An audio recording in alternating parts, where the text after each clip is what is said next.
हाइद्रा September October नवंबर December सी था मरीजे पैसा चनब मरम अदुम थोलकनी ने हाइद्रा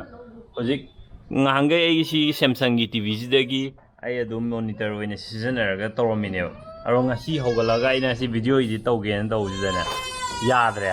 yadre ga mod not supported ko moi haije aduga check the external source haiba kanum haiga na aina si sidana majebo ko source na maji aruga HDMI 2 dane wai sammije to source not supported ama thale rebo keno ma yadre monitor moina leida dia moina aina internet la oh abi me handa ba la video na se abi me yare ko yo tu yare to arda aina internet zu me am thi re ba si problem je mi atop su loi le me Samsung gi TV sina ba me am da loi bak le rame ba aro khara amana nangi keno gi Samsung gi amagi setting da changa ga semo hai setting changa semo do ai seme reset tore yadre अरे अतोपा अमन अमुकै हैगे कांदा आइगी CPU सिदा graphics card यावदो अदुगी Intel गी graphics card तो अदुदो मा Miku खुदिंगी मोइने install तौजबने अदुदो uninstall तौ दुगा यानी नं हारे अदु याबजे मा हादो पुंग अममम गुम चटले अदुगा मु मथंदा मु इंस्टॉल तौरा कान यादेना अरे सॉल्यूशन जे इजिक लाइट्रेबा अरु मॉनिटर तो एक्स्ट्रा सु लाइतेबा अबे मे एनी याम सैबिरमने हबा मानने सिदा टेबल जिदा मा सिदा लेपा टेबल जिदा लामगा फाइजे हान तकलों थाबा सिगी हेक टाइमिंग दनेबा कंप्यूटर चलो मांग गई जा अदा इन खमना माना के नम जलुबदैनी न खल्लेबा अरे ये थीबे थीरे चैबे चैरे बे मजे को अदुबो हम तोरमद्रे जिकी मॉनिटर केनोगी माय रिजोल्यूशन की प्रॉब्लम दो ओरे मे पापाना खंगजु खंगदना अबे मदे चैबीबा हा मे अबे मदो इन चैबीबा सॉरी अदो आई जे कंफर्म तौना बाइगे CPU जे पूरा चलने ना आई मानबमदा माय मॉनिटर हम लेबा अदुदैदा छिंजलगा येंगनी कैदे याद्रिनो जे हाना चेक तोरनी अदुगा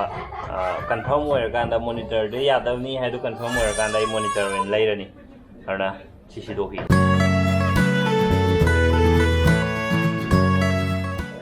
सिलेरे आई CPU केसु डिजाइन यावबा अदुगुम नते साइदगा LED लाइट का गाम दु मते अदु जे पूरा जी येंगोजी अदुगा पैसा चिंगदोरे नोंग याम कन्चुई अना इना हमोंगो गार्बेज बैग तो उन लेबा अदुन हांजलगा नोंग चोतनबा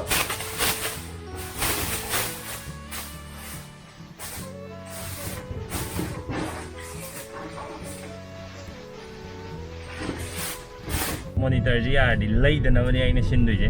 अरो लैद्रसु याब्रा सेमबे याब्रा येंगजे ngasai ai CPU leifam do adu hangna honage moida combine thimble problem je hana thingna bra khotpra havna chingba ba yade yadrabudi pai leite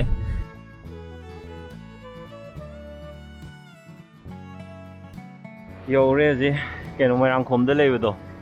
sigi CD byte hai je sidai oina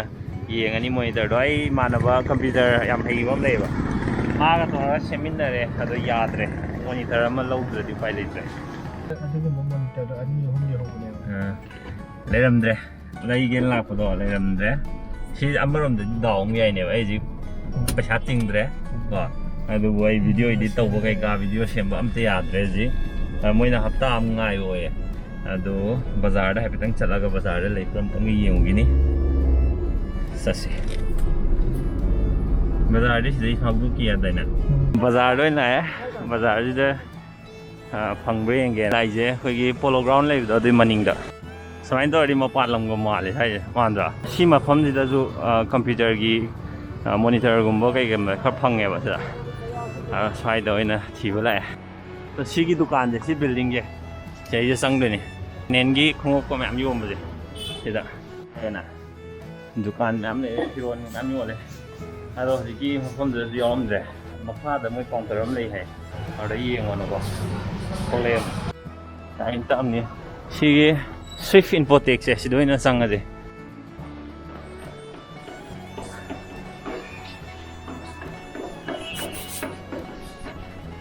sido hajik sangu du thongamdre hai video edit tawoi dori halasi iba Fangdre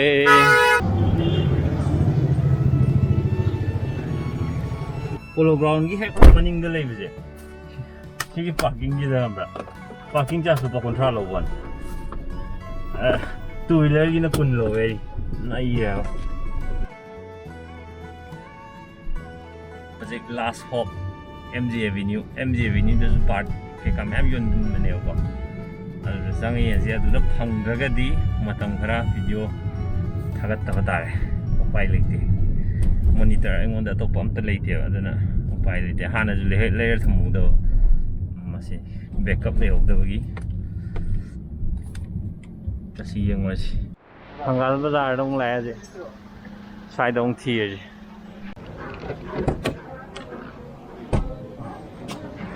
Thunggae Bazaar da su thi Fangdre dukan ma di mana phone ga tor ga myam hangbi ba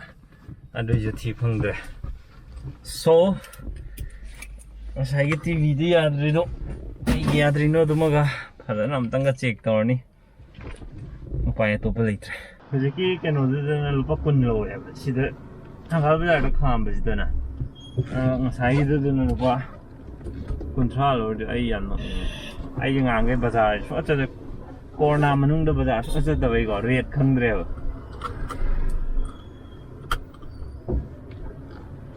gari parking da lupa yang khai ting nge adu ai ne chali ba taw chu oi rak tre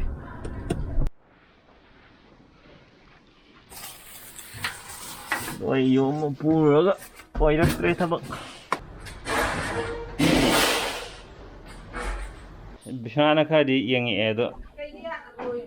Yadre bai je resolution chanadri ne ba alo hojik ma chemi je chanaro chanjabong yeng de ne sida Yadre di video matam kha thagal ro na try cha thbe ai phai jum tre ai rồi cái gì chuyện thank god Yadre ngasai imanabdo makhoi magi desktop monitor da setting ama semtu ebo ko resolution gi setting ama adu sembuduna male ji yai je paisa save tore kuit atar matha isar ne oi yar ham nungai thank you for watching this video till here makhata video ai han edit tok thoki ge aro mathang da mu thagala ke aina jik lei jabda phangak taw da du noi na daw ya oi gi wan ngasi je ai ngasai di as ngasi je daw Yadre khalale mine ado leira madi siju ya ba ai lupa some amount da madi ai lei da sang dui na adu mang dui ne ba